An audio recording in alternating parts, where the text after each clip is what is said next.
Tank 300 Galaxy Battleship Tail Installation Method. The first step is to paste the screw cover. Turn the tail upside down. Apply adhesive aid to the adhesive. Paste double-sided tape. Press double-sided tape. The second step is to compare the installation position of the tail wing. Clean the body paste.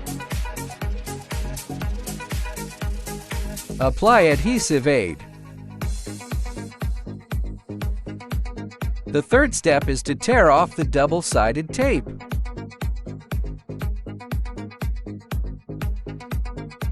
Left and right comparison good position. Press double-sided tape.